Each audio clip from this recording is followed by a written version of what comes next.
Morning, 92 days till Ironman. The time is flying and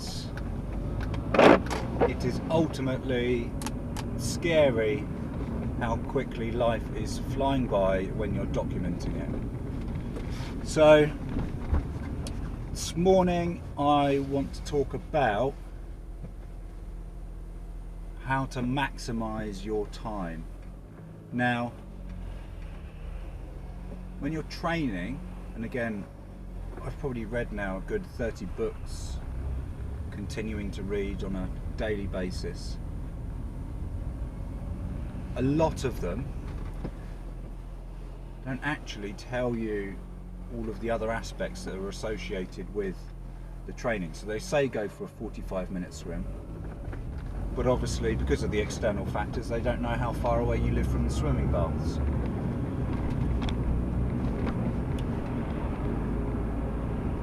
What I'm finding is a lot more time consuming than I initially thought. Now, they say 15 to 20 hours of training a week. I think you could probably add another 10 hours on top of that for food preparation, for commuting, for reading and research, for trips to your local sports store to get new socks and things like that, unless you're utilising online shopping.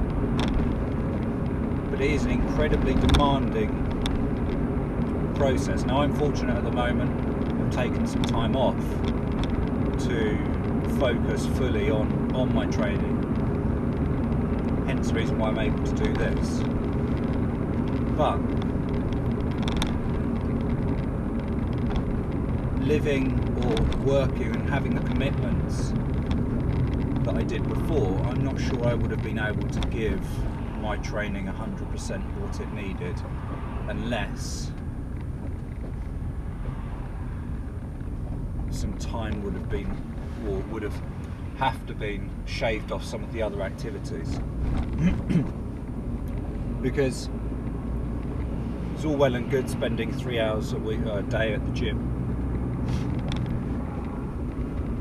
but if you're not putting your children to bed at night, or you're not having enough time to prep your food, then you're just making life a little bit more difficult for yourself.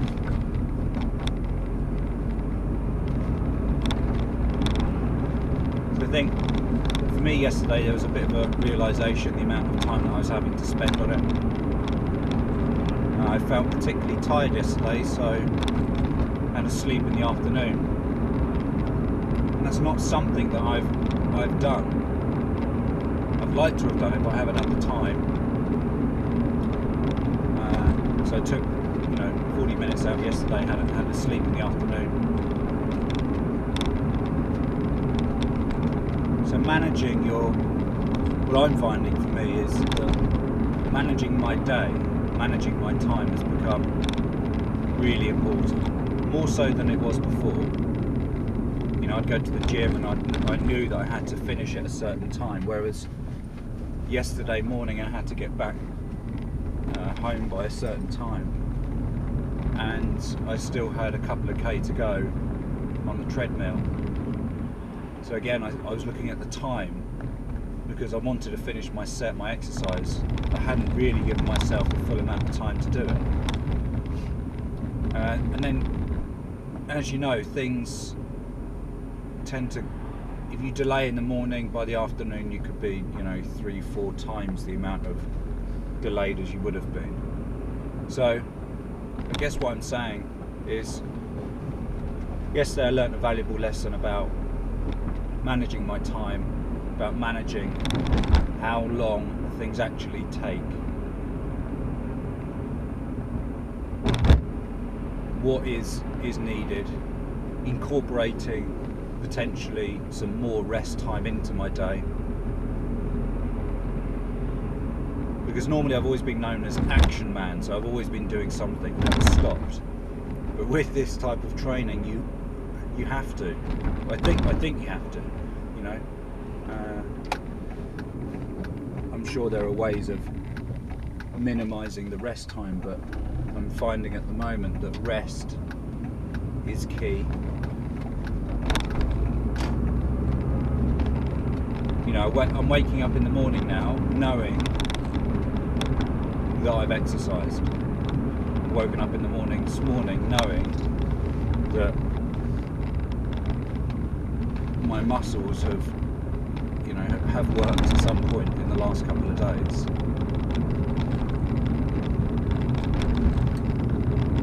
I mentioned before about, you know, pushing the body to the extreme. We don't really know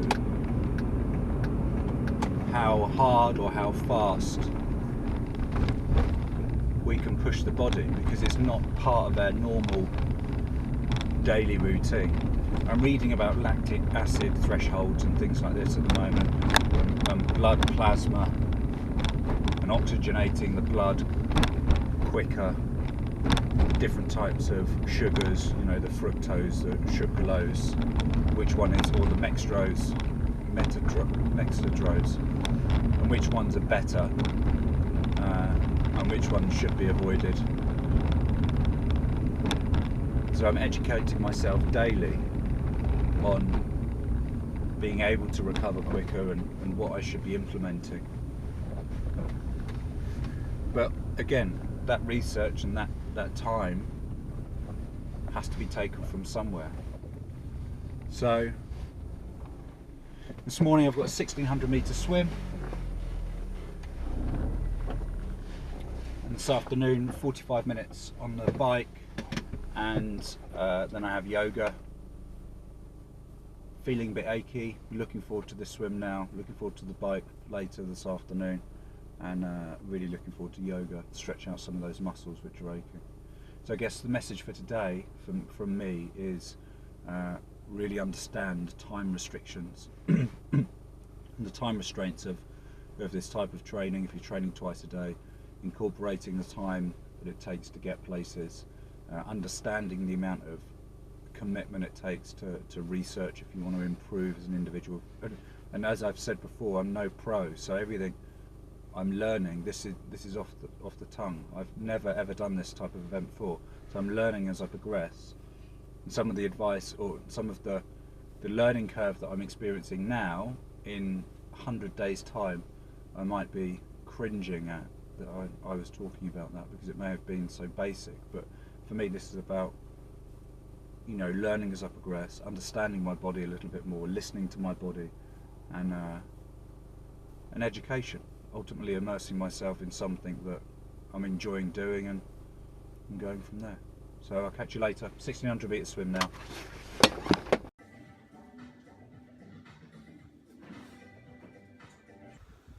So finished the 1600 metre swim a couple of hours ago. Felt relatively good throughout the whole 1600 metres. It's just more about finding a pace, a comfortable pace, and getting in the zone than anything else. The last couple of 100 metres, if anything, were a little tiresome.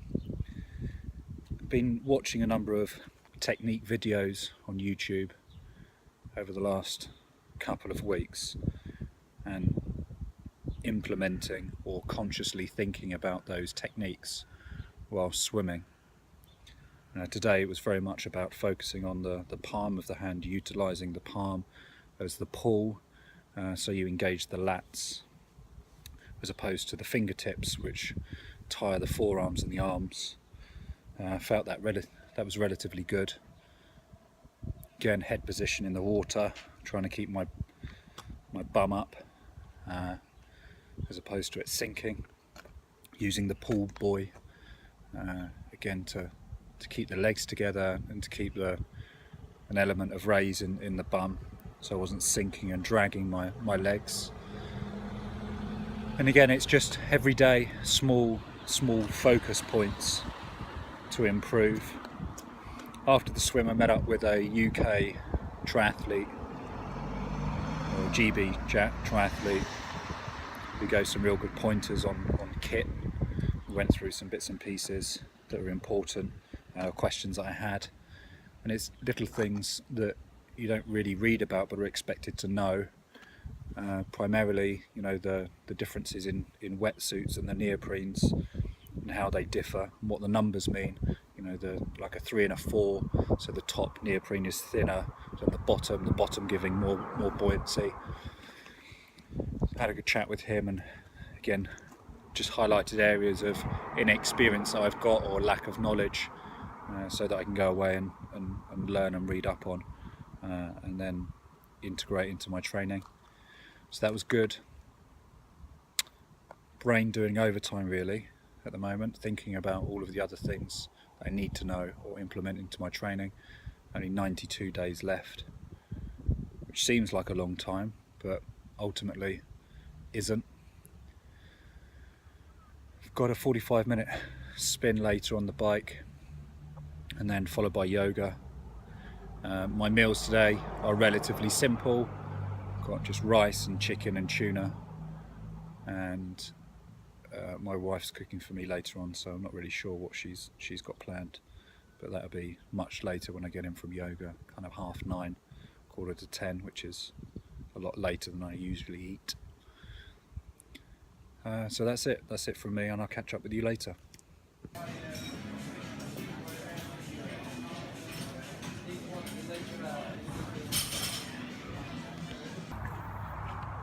That's it, 45 minutes spin done. All done for today. Tired. Can come up with many excuses why it was a struggle today. Ultimately, it's because it's new and my body is feeling the result of strenuous exercise.